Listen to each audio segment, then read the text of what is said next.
Hey guys, it's the last 16, it's the Euro Incision, and as you can hear, I have a big smile on my face because we're going to talk about all things that happen in the Champions League football, and what a smash and grab by Liverpool. PSG 0, Alisson Becker 1, that's all I'm going to say on the matter. And joining me on this podcast is the awesome guy Drinkel, who actually was on the Raw podcast, so I'm sure he's still got plenty more to say on this one. And all the European fixtures, we should not. But Guy, welcome back. It has been ages. It's been a wonderful time in between because we didn't have to do a playoff game. Yeah.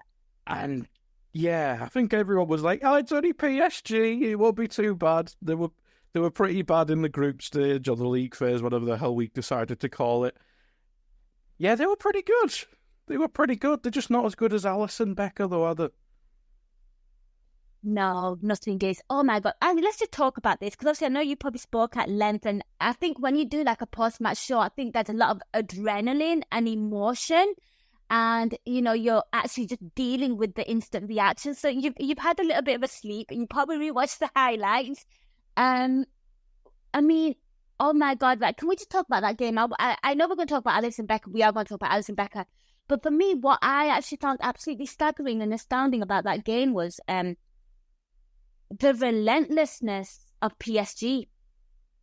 And I felt like in the first half, we looked like we were really struggling with it. It looked like we were playing anxious football. And I think some let-offs by VAR as well. Like, I really liked VAR in this game. I can't lie. Yeah, it's always nice to get away with a very obvious red card. And Michael Oliver was in the Champions League, so I'm going to say it's anti-voodoo against him because he's obviously tarnished our season a bit. It was a weird one because even if we went down to 10 men, the game would have played out exactly the same because they absolutely dominated us for 87 minutes and the other 10 minutes after the goal as well. It's obviously controversy. I think there was a clip going around about their sporting director kicking off afterwards. It wouldn't have made much of a difference. The game would have played out exactly the same. Maybe we wouldn't have scored, or maybe they would have got broken through a bit, but they had so many chances. They can't really blame us getting let off with a red card. They should have just scored. I know Alisson Becker was on a different plane to human beings last night, but they should have scored. And that's got nothing to do whether there was 10 men, 11 men, or 5 men. There was just simply one man, and his name's Alisson Becker. It was absolute madness. But, just speaking, how were you watching that first half? Because I was like, you know what? This first half feels longer than my 13-hour fast that I've just completed. It was dragging and it was not nice. It was horrible. Kvaratskhelia, we know a lot about him, Guy. I think all Liverpool fans do. I also think that we were linked to him as well in the January window. But he was, some of their players, I don't know, Guy, but I feel like since they've got rid of their big stars, they look more like a team. It looks like they played for each other. I'm going to give them credit. Oh, yeah, I think they've done the correct thing. I think PSG chasing this Galacticos thing for 15 odd years was just simply wrong. Real Madrid Galacticos didn't really work in the 2000s. What did they win? One Champions League, and I don't think they won the league, if I remember correctly. The original Galacticos. Yeah, Zidane one. Beckham and the lads. Beckham came after they won the Champions League, Oh, yeah. Just Zidane, and I think Figo might have been there. Figo might not have been there, but Beckham might have joined at that point. And then was it Ronaldo and Beckham joined after that? If I remember, Ronaldo was already at Real Madrid. I think Beckham joined in 2003 or 4, if my memory serves. But Ronaldo never won the Champions League, did he? No, he didn't. I don't know. Oh, stop testing my trivia. We're going many years back. But yeah, I think Real Madrid won it back in, I think the last time was at 2002, wasn't it, when they beat Leverkusen? Yeah, that was up in Scotland, wasn't it? It was, yeah. That Zidane beautiful goal. Yeah, what a goal. Jesus, what a goal. Yeah. What a goal. But yeah, anyway, I mean, I don't think the Galacticos thing works. Especially in modern days where players, like, I think there's Galacticos like Zidane, where Zidane clearly would die to win a game of football. I ain't saying the same about Neymar. You know what I mean? Yeah, but like, to go from, like, Zlatan's fine, Cavani's fine, but to end up, I made the same point on Raw. When you end up with a team that's just full of phenomenally gifted players in Mbappe, Messi, Neymar, Verratti, Sergio, the corpse of Sergio Ramos, like, what's going on there? It was just never going to work. It may have worked in like 2011, or maybe a bit later for Neymar. But you need in this last 5 to 10 years, you need workman players in your team. Like, even Man City is this glorious bastion of pure football and all this stuff in the Pep era. They've still had Fernandinho's, Rodri's, big horrid centre backs like Ruben Diaz, etc. PSG now, and you look at the midfield they rolled out last night in I almost called him Brian Ruiz again, Fabian Ruiz, and Neves, and oh god, who else played in midfield with them? Was it Vitinha? Vitinha, of course it was. That's the sort of midfield you need, and the front line, albeit like, it's not like, I don't think it's as like well crafted as, say, our peak one under Klopp, where it was Mane, Firmino, and Salah. As if that keeps clicking and keeps playing like it did last night, that might be the most fearsome front three in world football. Maybe they need. I know Dembele's on fire this season. It might need a bit more guaranteed goals, but if they can tear apart Liverpool's defence, they can tear apart anyone's defence like that.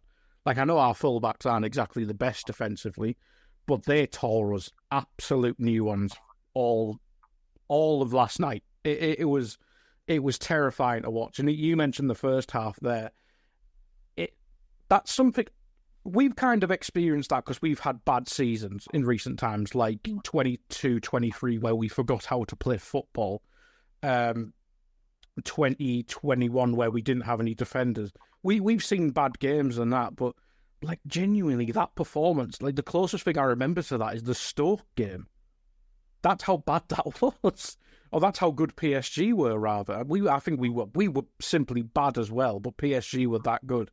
Like, that was almost like Brendan Rodgers' days bad, which is a scary thought. But the fact that we had one brilliant man, and to be honest, I think some of the other people stepped up. Like, Szoboszlai was awful on the ball, but he was magnificent on it.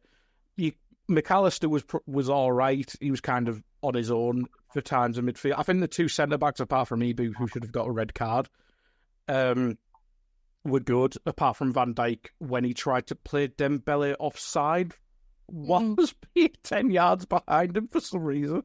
It was really weird. And, well, we'll probably talk about the attack, because, good Lord, that was bad from the ones who started. Yeah. But there were people who tried to step up, but they just really couldn't. But yeah, that first half was scarily bad. But I think there's a positive in that. We can't play that badly again. Yeah. I get you. And I felt like the second half, it felt like they were a bit more aware of what they're having to deal with and what they're having to face. And I felt like, yeah, they've probably faced more shots in that second half. But they looked more, I don't know, they looked a bit more settled, and then, like, it was almost like they were expecting it. In the first half, I was not expecting that. I can't lie. Maybe it challenged my expectations of that game, and it challenged Liverpool's. I think there's also a lot of talk as well, Guy, and we will spoke about the attack. Me and you are just going to have a random conversation about this game, because there's so many things annoying me about this game. And then one thing was the commentary. I can't lie. It was nauseating. At one point, I'm pretty sure they just did not want to give Liverpool any credit, and Liverpool didn't deserve any credit yesterday in terms of, like, from an attacking point of view. But I'm pretty sure Rio Ferdinand said at one point, two, his co-commentator, either it was McAllister or I was thinking it might be Fletcher. Was it them three? It was, Fletcher and Ali McCoist, yeah. Yeah. And I remember Rio Ferdinand at one point saying, on tonight's performance, who you taking, Salah or Dembele? I just was like, your agenda is absolutely despicable because Dembele's been good for like a couple of months. You're speaking about someone who's been great for 5 years.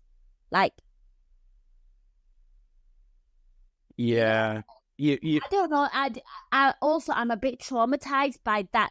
The duo of, I think, Ferdinand and McCoist on the Merseyside derby. I thought they were horrendous.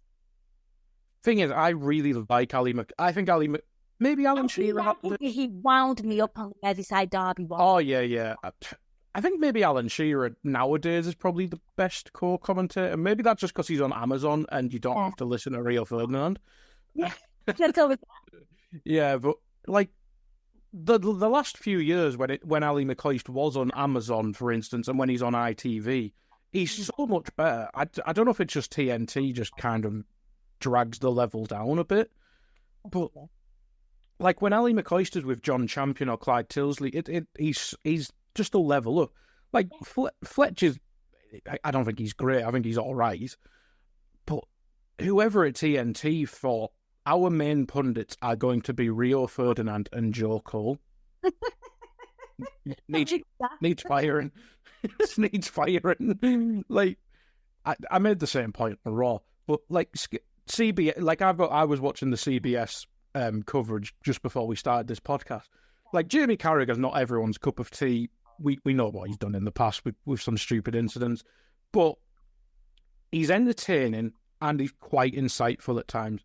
You've got Mika Richards, who can be quite interesting to listen to, but he's entertaining. Thierry Henry's really interesting to listen to. And then you've got Kate Abdo, who's probably like the best presenter in football. Yeah, she's so talented. Yeah, she's phenomenal. The Sky coverage, you've got Kelly Cates, who's really good at presenting as well. There's a reason she's got the match of the day, or part of the match of the day gig. Gary Neville used to be good at punditry before he became the world's busiest man, apparently.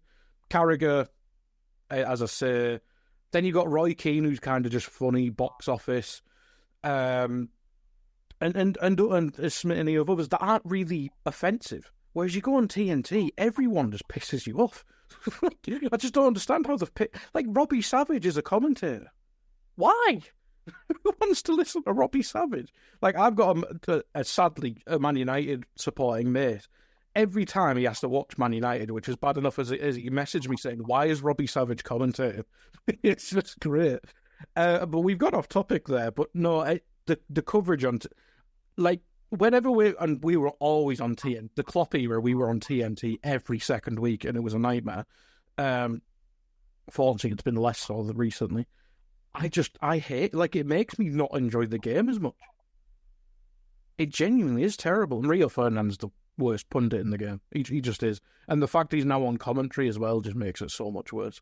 Yeah, that's what I found, like, absolutely, like, traumatizing. Like, 1 minute he's pitch side reporting, then he's commentating, and then I'm like, oh, at least I get a 15-minute break from him. And It pops in. the pictures came out, man, and I was like, oh my God, like, literally my worst nightmare. But you know what? Enough about that. But yeah, the commentary was pretty horrendous, and then he just got awfully quiet after the goal, which we'll get to. But you know, speak about the attack. Right, the Reds, it's Jack here, and that was a clip from one of Anfield Index's audio podcasts. If you have enjoyed the video, make sure you do like, share, and subscribe to keep up to date on all things LFC. We record around 100 audio podcasts every month, with our shows featuring match-going fans, top journalists, professional analysts, and even Liverpool legends along the way. With the Great Dane himself, Jan Molby, joining us every single week. If you want to listen to all our podcasts for free, head over to anfieldindex.com/podcasts. Our audio shows are available wherever you get your podcasts. Just search Anfield Index. Or if you prefer to listen to all our podcasts in full and without any ads, why not head over to AI Pro today to check it out now at anfieldindexpro.com. If you want to get involved in the great growing community of Liverpool fans, check out the Anfield Index Discord. The link is in the description. Do get involved with that, from Reds around every corner of the globe. For now, Reds, hope you enjoyed this video.